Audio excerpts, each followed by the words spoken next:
Okay, अब हम बात करते हैं फिजिकल असेसमेंट के ऊपर, बट बिफोर दैट मैं आपको एक शॉर्ट सा दोबारा से इंट्रोडक्शन दे दूँ। यूसीसीओस के ऊपर होते हैं टाउन कम्युनिकेशन ऑफिस, टीसीओस।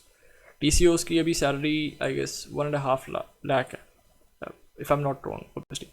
और टीसीओस के ऊपर होते हैं डीएचसीएसओस, जो district health care supporting officers होते हैं, कम्युनिकेशन में हेल्प करते हैं एक at on a district level, ठीक है। और उसके ऊपर अल्टीमेटली फिर हेल्थ ऑपरेटर्स आ जाते हैं। तो सिंपल सी बात यह है कि आप इसको इन केस अगर आप समझ रहे हैं कि आपका इंटरेस्ट थोड़ा सा सोशली इस तरफ है, तो आप लोग वहाँ पे देख सकते हैं।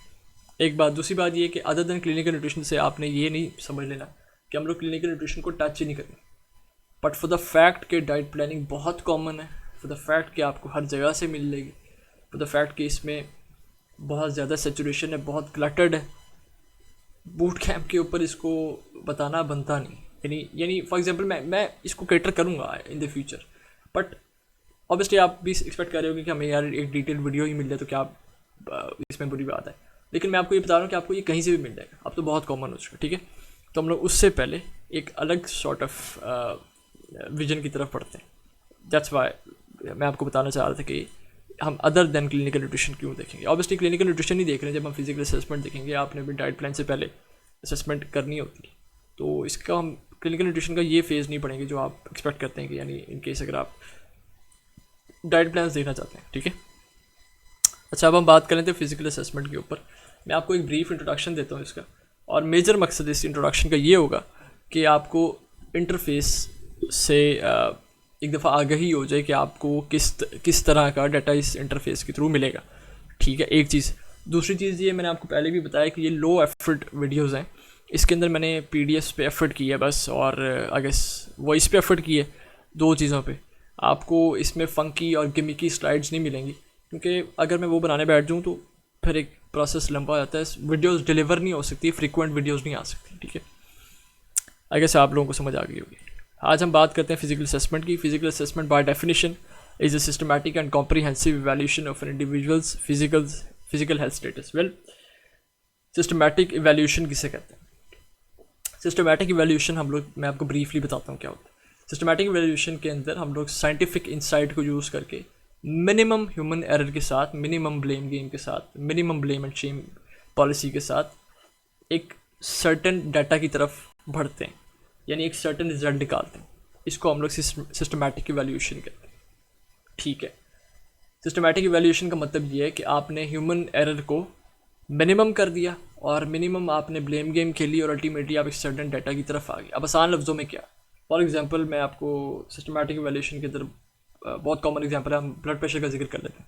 अगर ब्लड प्रेशर मशीन को आप निकाल दें तो ब्लड प्रेशर मैयर हो सकता है? अभी के लिए तो वो पॉसिबल नहीं है, मुझे तो जहाँ तक पता कि नहीं है। लेकिन ऑब्वियसली एक सिस्टम के तहत आपने ब्लड प्रेशर मैयर करना आसान कर लिया, ठीक है। तो by using a certain methodology या by using a certain operational setup आप लोग किसी एक कंक्रीट रिजल्ट तक पहुंचते हैं, उसको सिस्टमैटिक ऑपरेशन कहते हैं। और अगर आप इसमें इवैल्यूएशन की बात करें तो उसको सिस्टमैटिक इवैल्यूएशन कहते हैं, ठीक है। तो बेसिकली इसका प्रिंसिपल स्टांस क्या होता है सिस्टमैटिक इवैल्यूएशन का? सबसे पहले आप आइडेंटिफाई करते हैं, फिर सिलेक्ट करते हैं एंड देन असेस करते हैं। तो ये स्टांस है बेसिकली सिस्टमैटिक इवैल्यूएशन का। हम डिटेल के अंदर फिजिकल असेसमेंट के कोर्स में बारहा इसको पढ़ेंगे, लेकिन अभी के लिए ब्रीफ इंट्रोडक्शन है तो मैं आपको ब्रीफली बताया था। ये मैंने आपको ऑलरेडी बता दिया कि सिस्टमैटिक इवैल्यूएशन या सिस्टमैटिक अप्रोच हम किसे कहते हैं। सेकंड पे हम बात कर लेते हैं, बोल्ड टर्म है comprehensive evaluation. Well, comprehensive data का मतलब होता है full on full, all in all. Comprehensive evaluation हम कहते हैं हेड टू टो इवैल्यूएशन को, जिसमें हम लोग हर एक चीज़ जो कि एक पेशेंट के लिए या जो आपका क्लाइंट है उसके लिए मैटर करती है, उसको स्टडी करते हैं, ठीक है। आइदर वो उसकी हेल्थ के लिए है या वो उसके सोशल स्ट्रक्चर के लिए है, किसी भी तरह अगर वो उसको इफेक्ट करती है तो हम लोग उसको स्टडी करते हैं, उसकी इवैल्यूएशन करते हैं। इस इवैल्यूएशन को हम लोग कॉम्प्रिहेंसिव इवैल्यूएशन कहते हैं, ठीक है। और कॉम्प्रिहेंसिव इवैल्यूएशन के थ्रू मिलता है कि हमें कॉम्प्रिहेंसिव एक डाटाबेस मिलती है जो कि अल्टीमेटली एक कंप्लीट डाटाबेस होती है, ठीक है। वेल, कॉम्प्रिहेंसिव इवैल्यूएशन के अंदर सर्टेन पैरामीटर्स होते हैं। मैं आपको सारे तो आफ्टरवर्ड्स ही बता सकता हूँ क्योंकि वीडियो बहुत लंबी हो जाएगी। मैं आपको कुछ बता देता हूँ। फॉर एग्जांपल, आपने किसी बंदे की इवैल्यूएशन करनी है, आप इंटरव्यू के अंदर उसके कल्चरल करैक्टरिस्टिक्स जानने की कोशिश करो। फॉर एग्जांपल एक बंदे को आपने प्रोटीन डाइट रिकमेंड करनी है, तो ऑब्वियसली आप उसको रिकमेंड करोगे कि आप मीट इनटेक करो या बीफ खाओ। अगर वो एक फॉर एग्जांपल अगर वो एक ऐसा बंदा है जो वेजिटेरियन है, या वो एक सर्टन एथनिक क्लास से आता है जो मीट नहीं खाता, तो आपकी असेसमेंट तो ठीक है कि आपने उसको प्रोटीन डाइट रिकमेंड करनी है, उसके अंदर आपने एक चीज़ चुनी है मीट, ठीक है, वो तो ठीक है। लेकिन आपका आप एज अ कल्चरल करेक्टरिस्टिक्स में आपने एक मिस स्टेप लिया और आप उसको मीट रिकमेंड कर रहे हो जो कि उसके कल्चर में फ़िट नहीं बैठता है, जो कि उसके एथनिक ग्रुप में फ़िट नहीं बैठता। तो ऑब्वियसली आपकी कंसल्टेंसी में यहाँ गैप आ गया ना। तो बेसिकली कॉम्प्रिहेंसिव इवैल्यूएशन उस गैप को ख़त्म करता है। जब आप हेड टू टो हर चीज़ को स्टडी कर लेते हो, तो आप एक बेसिक आप एक बेहतरीन इवैल्यूएशन करके और एक अल्टीमेट रिजल्ट तक पहुँचते हो, जो कि आपकी अल्टीमेटली कंसल्टेंसी में भी हेल्प करता है, आपकी डायग्नोसिस के अंदर भी हेल्प करता है, ठीक है। अब वो टॉक अबाउट कल्चरल कॉम्पिटेंसीज या कल्चरल कैरेक्टरिस्टिक्स, उसके अंदर फैमिली सेंटिमेंट्स आ जाते हैं। कुछ लोगों के अंदर आप लोग उनके रिलीजन से जज नहीं कर सकते कि उनको क्या चीज़ पसंद है क्या चीज़ नहीं। आप उनको फैमिली सेंटिमेंट्स के थ्रू या फैमिली स्ट्रक्चर के थ्रू जज करने की कोशिश करते हैं कि उनको क्या चीज़ सूट करेगी क्या चीज़ नहीं करेगी।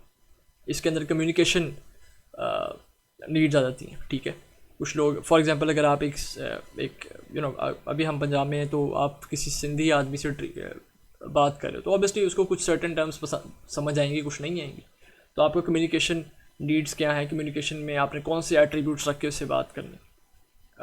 To talk about family history, for example अगर एक बंदा प्री डायबिटिक है और उसकी फैमिली के अंदर हिस्ट्री के अंदर आपको डायबिटीज़ मिल रही है, तो ऑब्वियसली आप उसके अंदर से शुगरी चॉइसेस निकाल दोगे या अपनी चॉइसेस को ऑल्टर करने की कोशिश करोगे कि अल्टीमेटली आप उसको डायबिटिक रिस्क पे ना लेके जाओ, ठीक है। और भी काफ़ी चीज़ें हैं इसके अंदर। डिप्रेशन है, डिप्रेशन स्क्रीनिंग आ जाती है, उसकी मेंटल हेल्थ स्टेटस आ जाता है, मेडिकल लिटरेसी आ जाती है, एक बंदा कितना को मेडिकल लिटरेट है, कितनी आपकी टर्म समझता है। तो उस लेवल ऑफ इवैल्यूएशन पे भी आप जाके उसको अल्टीमेट कंसल्टेंसी देते हो या अल्टीमेट उसकी डायग्नोसिस करते हो, ठीक है। तो बेसिकली कॉम्प्रिहेंसिव इवैल्यूएशन हम इसे कहते हैं। हेल्थ स्टेटस बेसिकली हम कहते हैं कि किसी का भी अगर आपने फॉर एग्जांपल किसी की हेल्थ को मेजर करना है, तो उसके पैरामीटर्स क्या होते हैं। उसके अंदर फिजिकल एग्जामिनेशन हो जाता है, स्ट्रक्चरल इमोशनल पैरामीटर्स होते हैं, सोशल नॉर्म्स होते हैं, इंटेलेक्चुअल पैरामीटर होता है कि आप कितना बंदा स्ट्रांग है, कितना लिटरेट है, ठीक है। और समहाउ उसके अंदर स्पिरिचुअल चीज़ें भी आ जाती हैं। तो बेसिकली हेल्थ स्टेटस इस तरह डिटर्मिन होता है। आगे बात कर लेते हैं। It involves the collection of subjective and objective data through observation, inspection, palpation, percussion and auscultation. I guess observation को बोल्ड करना था, मैंने नहीं किया, चले खैर कोई बात नहीं। अच्छा, ये basically core of the physical assessment हम डिस्कस कर रहे हैं। इसके अंदर हम लोग बेसिक प्रिंसिपल की बात कर रहे हैं। इस डेफिनेशन का जो हार्ट ऑफ दिस डेफिनेशन यहाँ पे लिखी हुई है। सब्जेक्टिव डाटा आप किसे कहते हैं? सब्जेक्टिव डाटा कोई भी ऐसा डाटा होता है जो पेशेंट आपको देता है। जो पेशेंट आपको ऑब्वियसली खुद तो नहीं देता, आप उससे इंटरव्यू लेते हुए या उसकी हिस्ट्री कलेक्ट करते हुए या उसकी रिपोर्ट्स देखते, नॉट रिपोर्ट्स ऑब्वियसली, आप उसकी हिस्ट्री कलेक्ट करते हुए, उससे बात करते हुए जो पेशेंट आपको बताता है वो सब्जेक्टिव डाटा होता है, ठीक है। और जो आप being a health care professional या बीइंग अ न्यूट्रिशनिस्ट उससे डाटा उठाते हो पेशेंट से, वो ऑब्जेक्टिव डाटा होता है, ठीक है। सब्जेक्टिव डाटा वो होता है जो आपको पेशेंट देता है, और ऑब्जेक्टिव डाटा वो होता है जो आप बीइंग अ न्यूट्रिशनिस्ट कलेक्ट करते हो, ठीक है। दो चीज़ें होंगी। अब हम बात कर लेते हैं ऑब्जर्वेशन की। हमने बात की कि हमने सब्जेक्टिव डाटा की कलेक्शन करनी है और ऑब्जेक्टिव डाटा की कलेक्शन करनी है थ्रू दीज प्रिंसिपल्स जो मैंने आगे लिखे हुए हैं, observation, inspection, palpation, percussion and auscultation. Well, observation simple सी बात है, ये इसको ज़्यादा हम लोग कॉम्प्लेक्स नहीं करते। ये एक्ट ऑफ वॉचिंग है, जो आपने ऑब्जर्व करके डाटा लिया उसको ऑब्जर्वेशन कहते हैं, ठीक है। With the help of your site, नज़र से आपने जो देख के डाटा लेने की कोशिश की उसको ऑब्जर्वेशन कहते हैं। देखें, बेसिकली बात ये है कि आपकी इंट्यूशन इसके अंदर बहुत हेल्प करती है। आप इंट्यूशन का मतलब होता है पुराना एक्सपीरियंस जो आप लेकर आते हैं। फॉर एग्जांपल आपने एक एग्जांपल आपको देता हूँ। लेट्स से कि आप क्लिनिक बैठे हो और आपके सेटअप के असेसमेंट करा के एक बंदा एंटर हुआ है, उसके हाथ में रिपोर्ट्स हैं और वो थोड़ा सा चबी है, थोड़ा मोटा है और उसके चेहरे पे थोड़ा सा ऑयल है, और वो एंटर होके सामने बैठने लगा। आपने उसको एक दफ़ा देखा और आपने ऑब्जर्व करके अगर साथ ही एस्टिमेशन लगाना शुरू कर दी है कि मे बी इसका सेडेंट्री लाइफस्टाइल होगा, मे बी ये ज़्यादा सोता होगा, या मे बी इसकी ईटिंग हैबिट्स ख़राब होंगी। अब ये 3 चीज़ें जो मैंने बात की हैं, ये मेजरली एक ही चीज़ पे कंसर्न है। ये ईटिंग हैबिट्स के अंदर भी इन चीज़ों को डिस्कस किया जा सकता है, या सेडेंटरी लाइफस्टाइल के अंदर भी इन चीज़ों को डिस्कस किया जा सकता है। बट द पॉइंट इज़ कि आपका ये ऑब्जर्व करना, और वो मिसाल के तौर पे वो कंप्लेन करता है कि मेरे ना पैंट के बटन्स टूट जाते हैं, मेरे पैंट के बटन्स बंद नहीं होते, ठीक है, ये हम लोग आगे जाके जिक्र करेंगे, इसलिए मैंने आपको बताई। तो आप अगर ये सोचो ना कि इसका सेडेंटरी लाइफस्टाइल है, इसकी बेली फैट बढ़ है, तो ये आपका इंट्यूशन, आपका ऑब्वियसली आपकी एस्टिमेशन तो शायद सही हो, लेकिन आपकी इंट्यूशन वीक है। ये बहुत जनरल स्टेटमेंट है कि उसके बेली फैट भर है। क्यों भर है? हो सकता है उसके पेट के पास ए साइड्स हो सकता है उसका लाइफस्टाइल उसको कंट्रीब्यूट ना करता हो सकता है उसकी जॉब ऐसी हो, उसे लगता है कि मैं काम करता हूँ, लेकिन सारा दिन अपनी जॉब की वजह से या अपने स्टांस की, 2 रीजंस होगी ना, ए साइड्स और उसका लाइफस्टाइल, 2 चीज़ें होगी। तो बेसिक बात यह है कि जहाँ पे आपको एक रीज़न मिलनी थी, आप बहुत जनरल स्टेटमेंट दे रहे थे, वहाँ पे अगर आपने उसके बेली बटन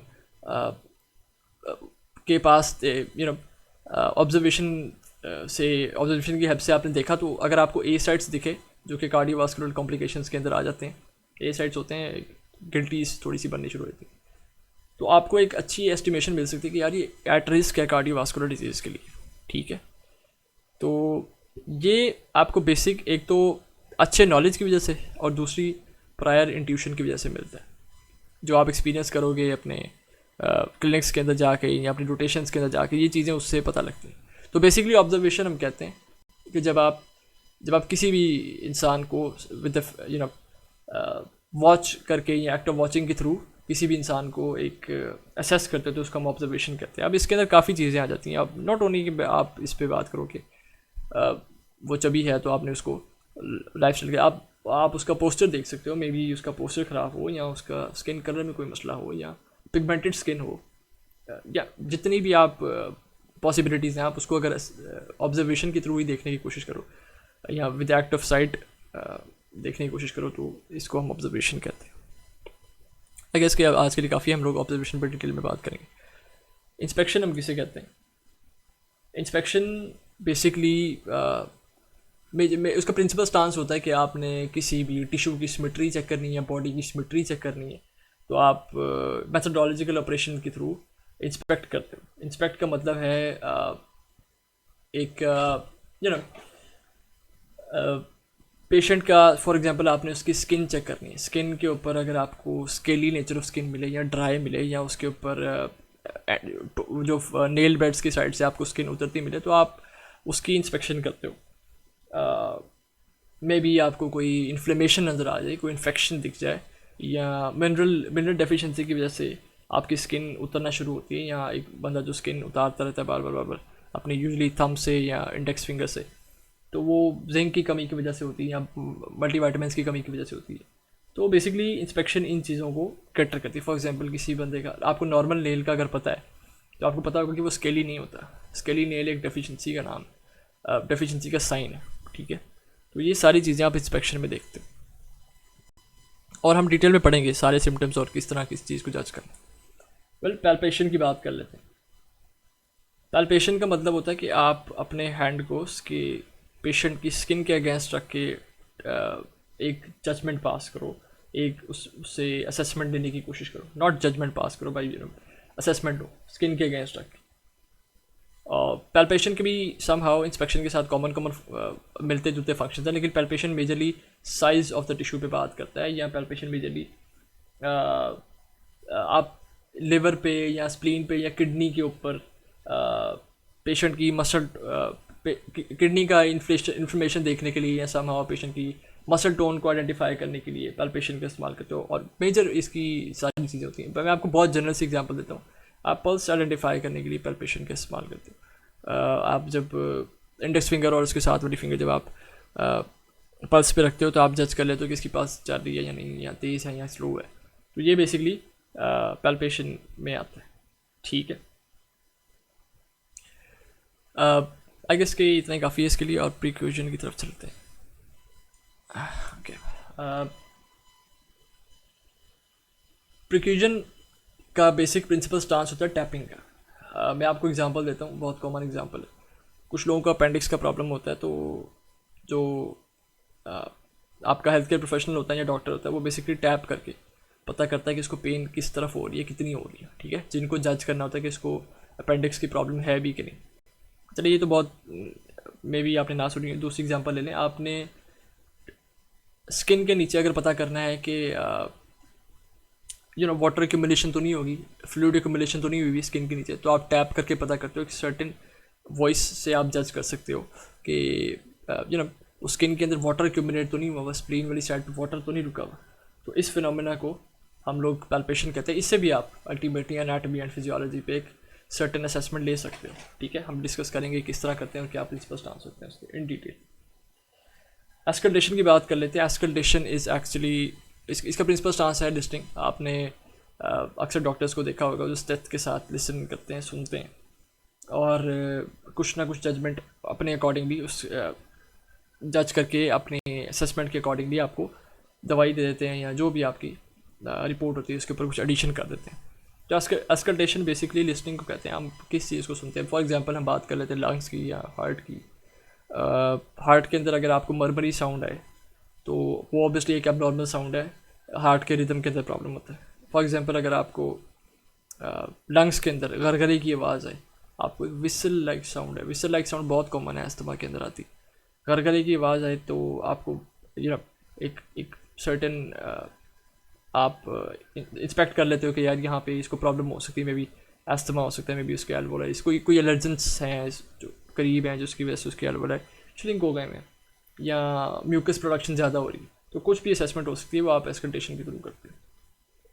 इन सारे प्रिंसिपल स्टांसेस को यूज़ करके जो हम काम करते हैं उसको फिजिकल असेसमेंट कहते हैं। ये हम डिटेल में पढ़ेंगे सारी स्टेप बाय स्टेप, और मेजरली इसको एनाटॉमी एंड फिजियोलॉजी के ब्लेंड के साथ पढ़ेंगे, ठीक है।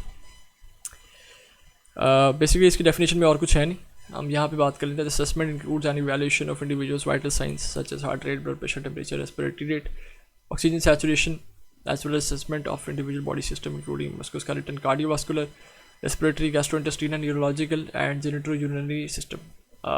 Systems I believe आप उससे अवेयर होंगे। मस्कुलोस्केलेटन में मसोस्केलेटल का सिस्टम आ जाता है, जिसके आपकी किस तरह कोऑर्डिनेट करते हैं और किस तरह आपकी फंक्शनिंग में हेल्प करते हैं। इन जनरल बता रहा हूँ आपको। न्यूरोलॉजिकल आपको ऑलरेडी पता है, इसमें नर्वस सिस्टम होता है। जेनिटोयूरिनरी में आपके यूरिनरी सिस्टम, यूरिटस और यूरिनरी ब्लैडर डिफरेंस आ जाता है इसके अंदर। ऑब्वियसली ये इसकी एक अलग डिटेल है, एनाटॉमी फिजियोलॉजी हम डिटेल में पढ़ेंगे कि इसमें आप फिजिकल असेसमेंट के थ्रू क्या अजम्पशन ले सकते हैं।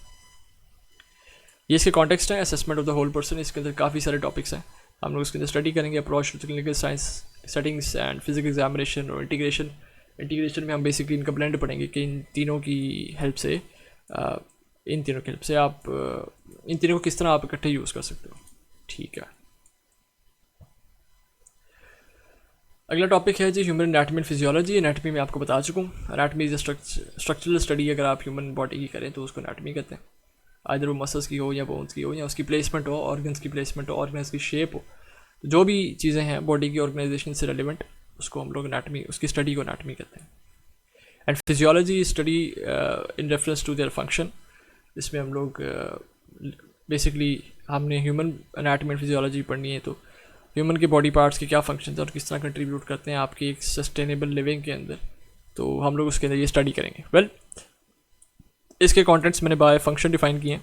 The body and it's constituents, communication में आपके ब्लड, मसल्स, बोन्स सब कुछ आ जाता है। Intake of raw materials, elimination of waste, इसमें आपको डाइजेस्टिव सिस्टम आ जाता है, रेस्पिरेटरी सिस्टम आ जाता है, गैस्ट्रोइंटेस्टाइनल सारा सिस्टम आ जाता है जो भी रेलिवेंट है। और प्रोटेक्शन के अंदर आपको आइदर वो स्किन केयर की प्रोटेक्शन हो या आपकी WBCs के थ्रू प्रोटेक्शन हो। हर एस्पेक्ट से हम स्टडी करेंगे कि बाय फंक्शन हम लोग एनाटॉमी फिजियोलॉजी को किस तरह देखते हैं। रिमेंबर हम बाय फंक्शन देखेंगे और बेसिक प्रिंसिपल्स को भी पढ़ेंगे एनाटॉमी। ब्लड साइंस में कॉम्पोजिशन है, फंक्शन, ओके। ब्लड साइंस के अंदर पहले मैं आपको इसकी एप्लीकेशन बताया दूँ कि इसको पढ़ना ज़रूरी क्यों है। वेल, जब भी आपने किसी पेशेंट की प्रोग्रेस देखनी होती है या किसी भी पेशेंट को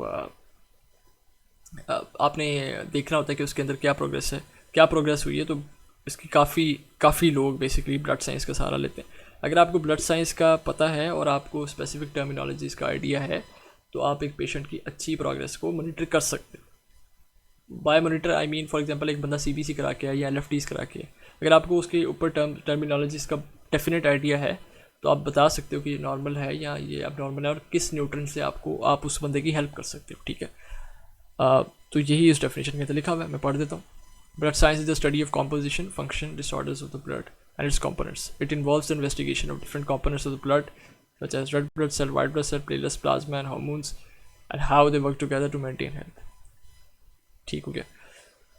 ओके, यहाँ पे बात कर लेते हैं स्टडीज़ की। बेसिकली हम ब्लड की स्टडी क्यों करते हैं। आपको एक बहुत कॉमन डिजीज़ का पता होगा अगर आप सेकेंड सेमेस्टर या थर्ड में हैं, तो बेसिकली आपको एफएससी के अंदर ही पता होगा कि एनीमिया हम आयरन डेफिशिएंसी एनीमिया भी होता है, और एक और एनीमिया आई गेस वेल हम लोग इस पे बात कर लेंगे बाद। Study of blood science also include the examination of blood related disorders such as anaemia, blood disorders and blood cancers, as well as development of treatments for these conditions. Blood science is a critical study of the field of medicine. It provides essential information on the diagnosis, treatment and prevention of wide range of medical conditions. मैं आपको एक medical condition की example दे देता हूँ। कौन सी example है? चलिए diabetes की बात कर लेते हैं। प्री डायबिटिक आपको पता लग जाता है शुगर के लेवल के से पता लग जाता है कि ब्लड के अंदर शुगर लेवल क्या है। एक बंदा फॉर एग्जांपल आपके पास प्री डायबिटिक है, तो वो डायबिटीज़ मोल्ड हो सकती है, वो वापस हो सकती है। प्री डायबिटीज़ में आप प्रिवेंशन के थ्रू उसको नॉट क्योर, आप उसको डायबिटीज़ से बचा सकते हैं, ठीक है। तो ब्लड साइंस की एप्लीकेशन के अंदर ये एग्जांपल काफ़ी अच्छी है।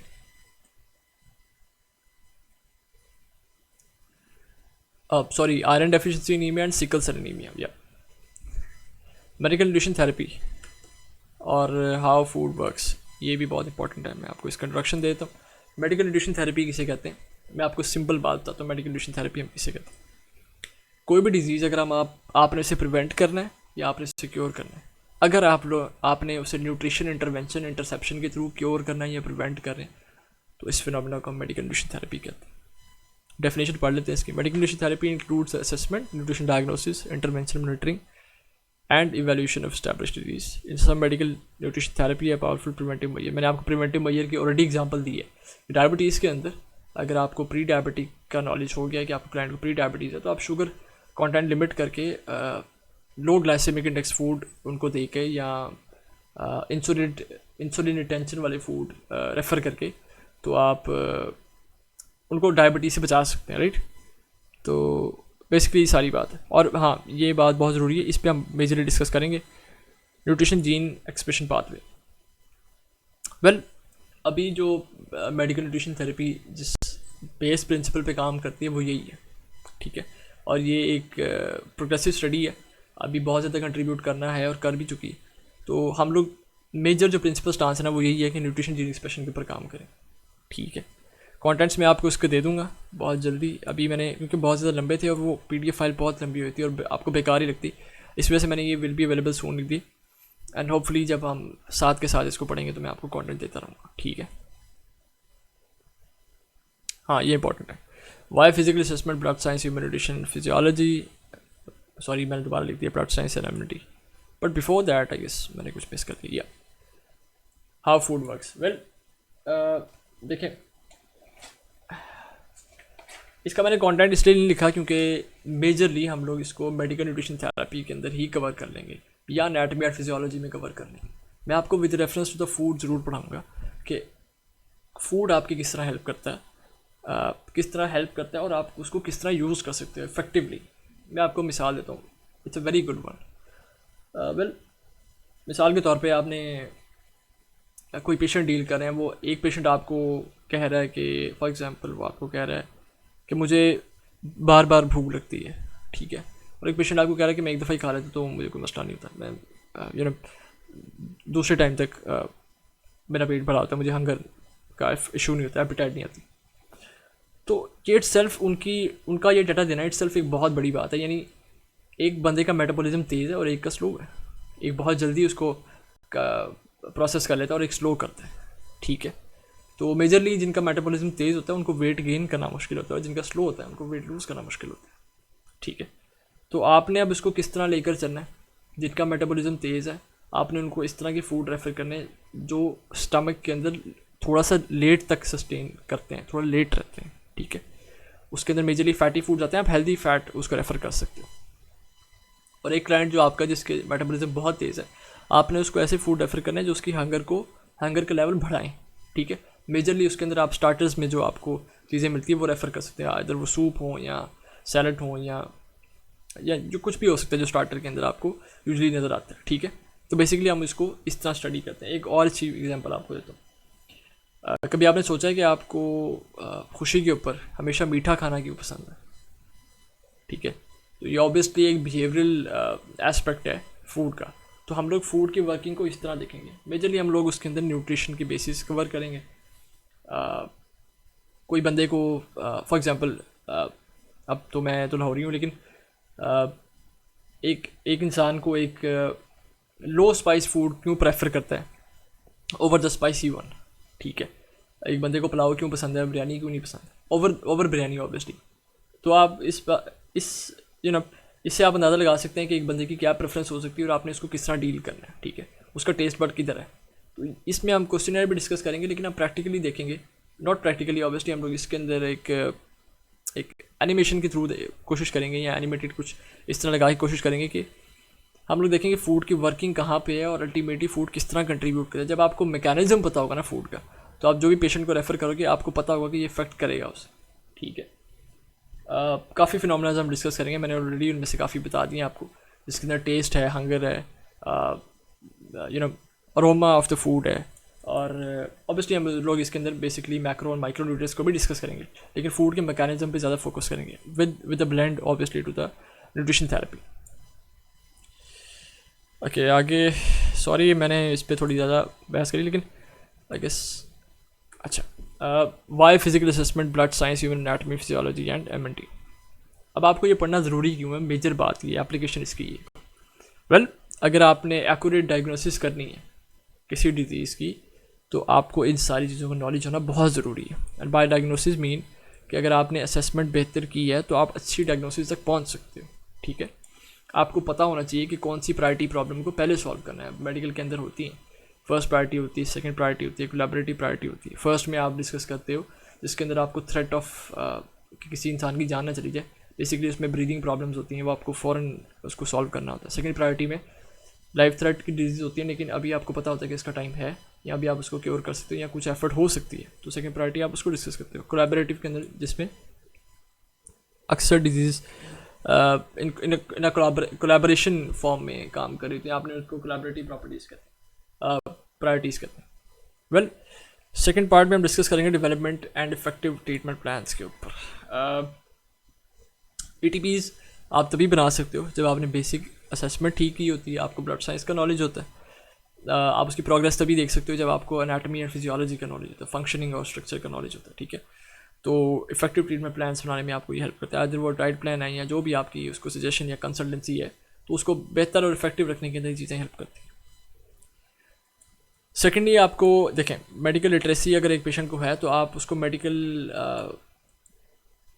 कंडीशन तभी एक्सप्रेस कर सकते हो या उसको बता सकते हो जब आपको खुद पता होगी। सिंपल सी बात, आप उसको आसान लफ्ज़ों में तभी बता सकते हो जब आपको खुद बेसलाइन नॉलेज होगा। तो विद दिस नॉलेज ऑब्वियसली ये आपको हेल्प करता है इन चीज़ों के अंदर। कंसल्टेंसी में बहुत ज़्यादा हेल्पफुल होता है और इंटरव्यू के अंदर बहुत ज़्यादा हेल्पफुल होता है।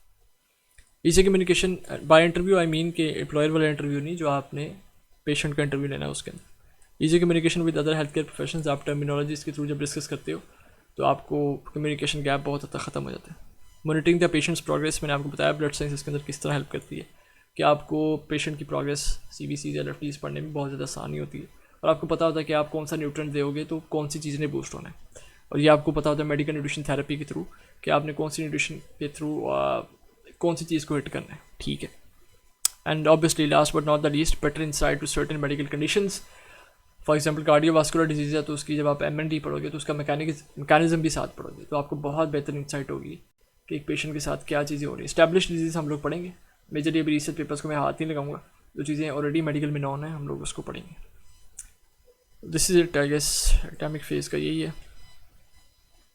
प्रैक्टिकल एप्लीकेशन में आपको ऑलरेडी बता चुका हूँ, ये इसकी फुल फॉर्म लिखी हुई है।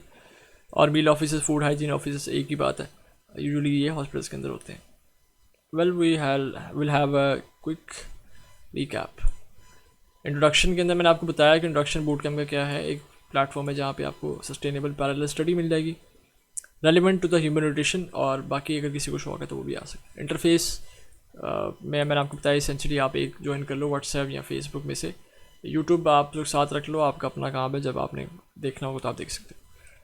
असेसमेंट मैंने आपको सॉरी एकेडमिक फेज़ आपको मैंने बता दिया है कि इसके अंदर हम लोग 5-6 टॉपिक्स डिस्कस करेंगे। छठा जब हम लोगों को लगेगा सही तो हम लोग ले आएंगे।